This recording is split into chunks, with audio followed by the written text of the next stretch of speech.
Checking in with Anthony and Glenn is brought to you by HD Supply.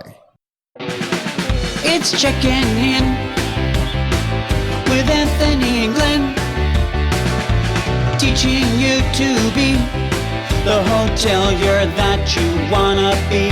It's checking in with Anthony and Glenn. Welcome back to Checking In with Anthony and Glenn. I'm Glenn. I'm Anthony. Hey, great, Anthony, great to see you today. So what I want to do is, I know I'm going to spring this on you, but I think from time to time, it might be a lot of fun. You've got so many episodes of Hotel Impossible. We got a lot of fans of the show that keep asking us to talk about some of these episodes. I want to do that today. So I'm going to ask you to pick one of the episodes out of all of them that you've done, kind of break it down for us. So what kind of episode are you thinking about talking today? Okay, Glenn, since you sprung it on me like 2 seconds ago. Yeah, well, that's what I like to do here on Checking In with Anthony and Glenn. I'd like to see if I could put you into a corner. Well, there's one show I always go back to in my brain. Yeah. And it's the third show of the first season, and it's called The New Yorker Hotel. The New Yorker Hotel is in Fort Lauderdale, Florida. No, it's in Miami, Florida. The New Yorker Hotel. So Yeah. that's different than the New Yorker that's in 8th Avenue in New York City. Yes, the New Yorker in Florida could fit in one of the closets in the Hotel New Yorker. And I've been in those rooms, and those closets are small. So we're talking about a small hotel here now. So basically, it's somewhere like around near Miami. Right. And it was a small hotel, maybe I'm going to say 50 rooms. And it was clean as could be. The pool area was beautiful. Everything about the hotel was outstanding because the owner, Right. which was a young lady and her husband, they had 3 children, three girls, kind of like I Is have, anything 3 clean girls. when you have 3 kids? That doesn't make any sense. And when I got there, Yeah. and again, if you watch the show, you know it's real. I've never seen the owners before. Never even looked at them. Never seen a picture of them. I have no idea what they look like. No idea what their problems are. And I turn around, they go action, and there I am with this young lady and her husband. And I'm sitting in the pool area, and it's beautiful. And I'm like, wow, this is really nice. When I pulled up, the hotel's really clean. I went through, at the time I spoke to them, I had gone through the hotel on camera. Right. Everything was really, really clean. It was fantastic. And I'm sitting there, and she basically starts crying almost instantly. She goes, I'm so overwhelmed. My husband's not really helping. My 3 children, we live over the garage. And I actually went into her apartment where Right. they lived. And we decided not to show it because it was so bad Right. that it was sad. So it's not that I made a conscious effort not to show it. The editors just decided it wasn't part of the story, so we didn't show it. But it was just a sad place to live. But the hotel itself was clean. The employees were fantastic. And we're talking, and they're not making a lot of money, and I could see there's a lot of stress. And I said, what can I do to help you? And she goes, I don't know. She starts crying. She goes, I'm sick. She had, I don't know if she had cancer, but she was ill. Actually, she did. She had cancer. And it was in remission. But all the emotion of going through that disease and all the emotion of her family living there and all the emotion of keeping that hotel clean and perfect, Stress. she just couldn't handle it. And what that did to me was when I looked around the hotel, I was like, something is not right here. Right. Because I walk in, the employees are nice, the lobby is fresh and clean. Right. The rooms are simple but beautifully clean and just a hotel I would go to. Puzzling. And I'm like, why am I here? So now I'm getting pissed off at my producers. Why am I here? Until she dropped that bomb and said, I was ill. My husband's not helping. I have 3 children. We're living over basically the garage. And so she put this facade on that everything's perfect. Because when you went to the New York Hotel, it was a perfect little world. Everything was great. You thought everything was great. But the woman was suffering. So what I learned at that moment, because I had done 2 other shows where were very confrontational and very intense. I got thrown off of both shows. Right. The first 2 shows, one owner asked me to leave, and the other owner asked me to leave twice. Right. So now I'm going to this 3rd show, and I'm ready to, to kind of tell them what I need to tell them, and they're going to turn this hotel around, and I'm going to die if they don't, and we're going to do this, right? And all of a sudden, I went from going in with guns blazing to being like, okay. let's figure this out. So we started figuring it out. We started looking at organizational issues. We started looking at why her office was full of clutter, what she's good at, what she's not good at. We started looking at more responsibility for her husband. We started looking at what is the thing. I asked her, I said, what's the one thing when you come to this hotel that you're not proud of? And she pulled me outside and she said, that sign. And I go, what's wrong with the sign? It says, New Yorker Motel. I'm not a motel, I'm a hotel. But everybody else here is a motel, and we can't get the sign changed to hotel. What do we need to do? Why, they couldn't afford it?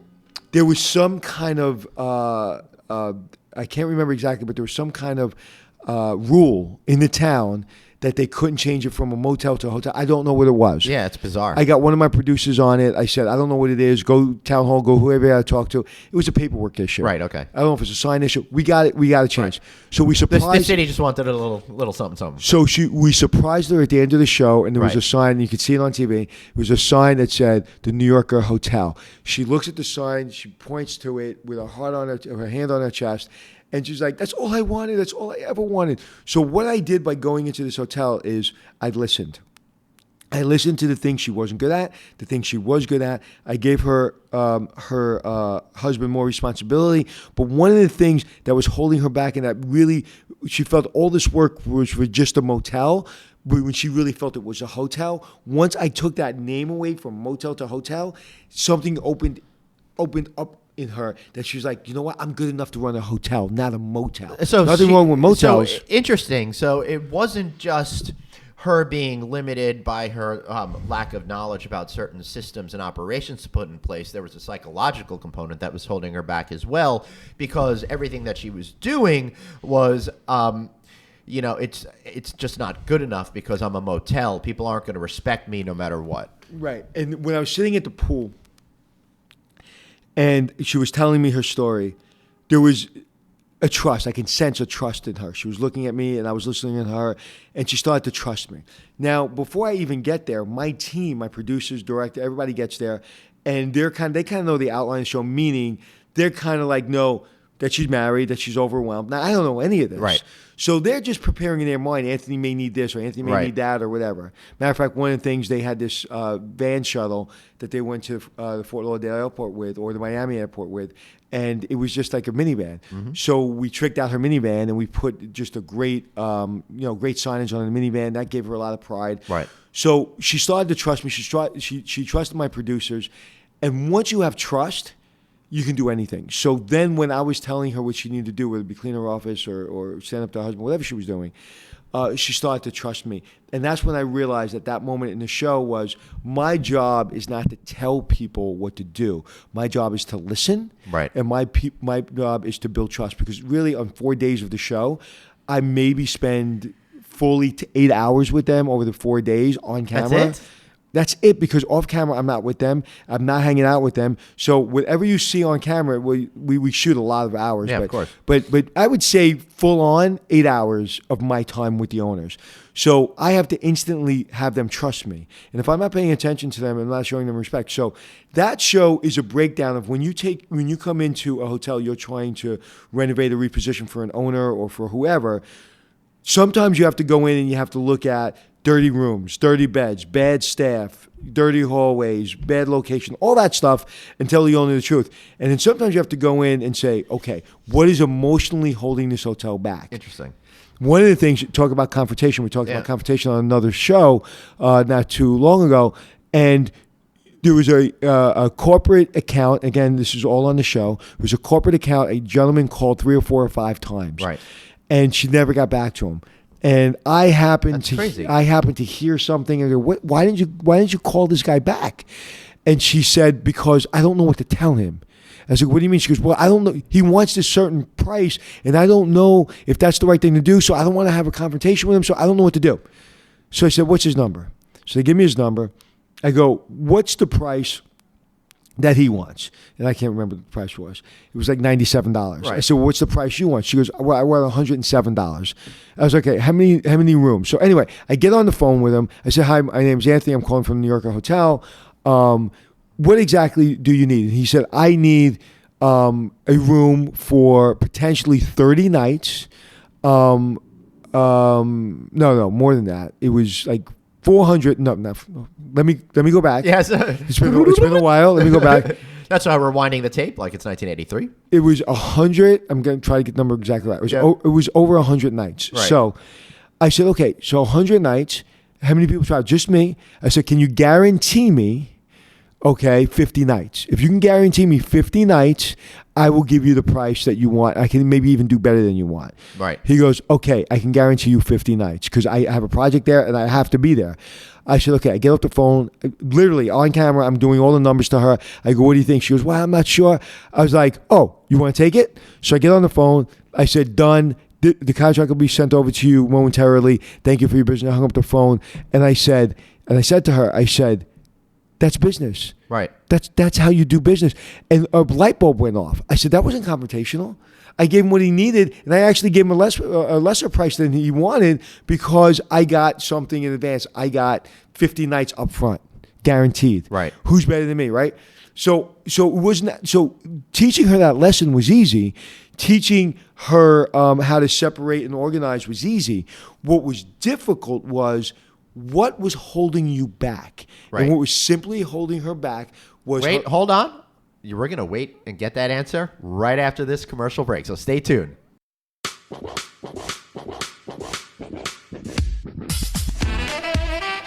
What's important to me is relationships. And HD Supply has had a relationship with me for many years. Anytime I worked at a hotel, was general manager, developer, whatever I was doing, I call HD Supply, and they have over 100,000 products. Anytime I need anything, whether it be logo items, whether it be guest room supplies, whatever it is, they're there. I need an oven or I need a bathrobe, they're there. They have over 100 certified master hotel supply professionals to help you. Real people that have worked in hotels so they can help you and really understand what you're going through. They have the tools, the technology, and the specialized service. And I truly believe in them. First time I spoke to HD Supply, I said, we have 0 listeners by advertising for us. And said, well, usually we need to know how many listeners you have. And what I said is, we may have 1 or we may have 1 million. We don't know. Give us a shot. They did that. That's loyalty. So whether they're supplying your hotel or whether they're being a loyal friend after all these years, they're the company that I go to bat with. All right, we're back. I want to hear what you had to say. So what was holding her back was she wanted to be called a hotel because all the work she put into a hotel, all the money she put in a hotel, she wanted to pump her chest out a little bit and go, I have a hotel. And so by listening to her, sympathizing with her, empathizing with her, and holding her accountable, we were able to turn the hotel around. So when you're going into a hotel, you're going into a business. A business is a living, breathing human being. It's moving. It's got moving parts. It's a what's the word I'm looking for? An organism? An organism. Oh, right, I got it. Woo! That's exactly the word I'm looking for. It's an organism, and you have to be able to pump air into it all the time. Right. Sometimes it's going to be tough. You're going to have to knock down walls and fire people. And sometimes it's just being sensitive, being respectful, and listening, and just prodding and pushing. So if you watch Hotel Impossible, 108 shows, yeah, we must be in New York. I hear sirens. I know, right? I hear sirens. If you're 108 shows in, you're not successful for all these years by just going in and blowing up the hotel all the time. You have to listen, you have to pay respect, and you have to go into a toolkit that you don't even know you have sometimes. Because on this show, I've gone places and used tools I didn't even know I had. Right. So it seems to me, though, in this particular case, with this particular woman who was nervous of this, was she afraid, do you think, ultimately, that she was going to lose the business, and then it was much more symbolic of her inability to operate this business successfully?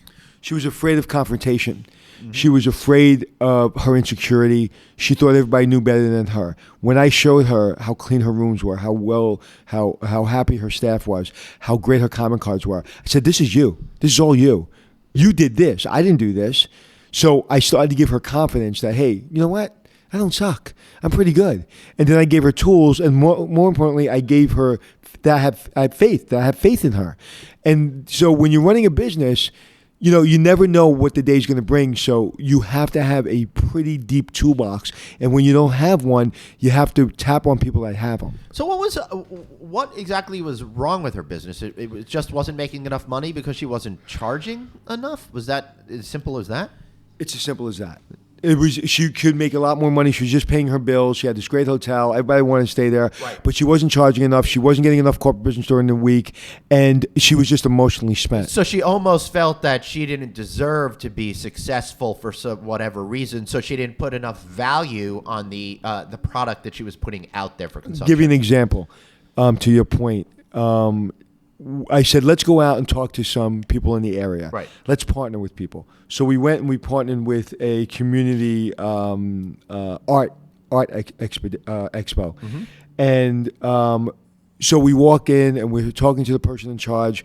And I said, all right, I prepped her in the car. I said, you're going to talk to this young lady and you're going to tell her what great hotel you have, why you should partner with them and why they should partner with you, and that you're going to give them discounts and they should give your clients discounts and yada, yada, yada. So we went through this 2 or 3 times. She goes in there and she nails it, kills it, does a great job. She comes back in and the first thing she said to me, she goes, I never realized that people would want to put their guests in my hotel. What? Yeah, because of insecurity. Wow. Right. So my point being is I'm sitting there going, at the pool deck, going in full bore, ready to fight, ready to turn this business around, and I got hit in the chest, okay, with a missile saying I have, I just fought in a pretty bad disease, and my 3 kids, live over the garage, and my husband's not helping, and I'm spent, and I've done a good job, but I just can't get this hotel to profitability. I wasn't expecting that, so. In the hotel business, in any business, you never know what to expect.